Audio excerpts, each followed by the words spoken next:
किसी ने खूब कहा है, मैदान में हारा हुआ इंसान फिर भी जीत सकता है, लेकिन मन से हारा हुआ इंसान कभी नहीं जीत सकता। ठीक उसी तरह जिस तरह से एक गरीब मानसिकता का इंसान कभी अमीर नहीं बन सकता है।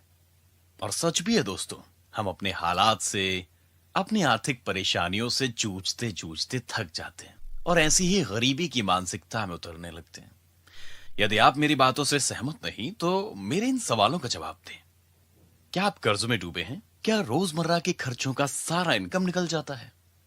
क्या आपके पास किसी बड़े खर्चे जैसे शादी, उच्च शिक्षा या अचानक आए किसी मेडिकल खर्चे से निपटने के लिए कोई बचत है? दोस्तों, अगर इनमें से एक भी प्रश्न का उत्तर आपने हां दिया है तो आपसे निवेदन है कि आप सिर्फ कुछ मिनटों तक मेरी बात ध्यानपूर्वक सुने। मैं आज आपको एक ऐसे सिस्टम के बारे में बताने जा रहा हूं जो आपकी आर्थिक समस्याओं से आपको मुक्त कर सकती है। अगर आपको यह आशंका है कि शायद यह कोई MLM scheme, chit fund scheme या कोई इन्वेस्टमेंट प्रोग्राम है, तो आप अभी अपनी गलतफहमी दूर कर लें।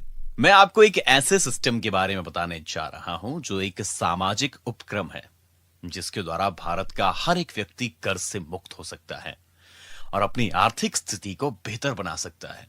इस सिस्टम में ना कोई इन्वेस्टमेंट करना है। ऐसे सिस्टम की बात करूंगा जिसका इस्तेमाल करके विकसित देशों में लोग कई वर्षों तक इसका आर्थिक लाभ उठा रहे हैं। कई समुदायों के विकास का रहस्य है यह सिस्टम। आइए समझें सिस्टम की खूबियां क्या हैं। यदि आप अकेले अपनी परेशानियों से जूझते हैं तो मुश्किल होती है, पर इस सिस्टम में आप सब अपनी परेशानियों को आपस में मिलकर दूर करते हैं। जब आर्थिक विपत्तियां आती हैं तो गैर तो क्या अपने भी मदद को नहीं आते। ऐसे में ये सिस्टम आपकी मदद को आती है। इस सिस्टम में आप अपने जानने वालों की ऐसी श्रृंखला का निर्माण करते हैं जो मिलकर आपकी मदद करते हैं और बदले में मदद पाते हैं। ये सिस्टम लाने वाले रेजिंग होप हैं, जिन्होंने देशभक्ति की भावना के साथ भारतवर्ष की आर्थिक और सामाजिक विकास की जिम्मेदारी उठाई है।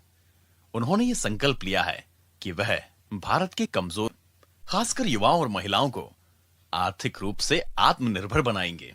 देशवासियों के दिल में यह विचार विकसित करेंगे कि असली जीवन साथ मिलकर जीने का है, कभी मदद देकर तो कभी मदद लेकर।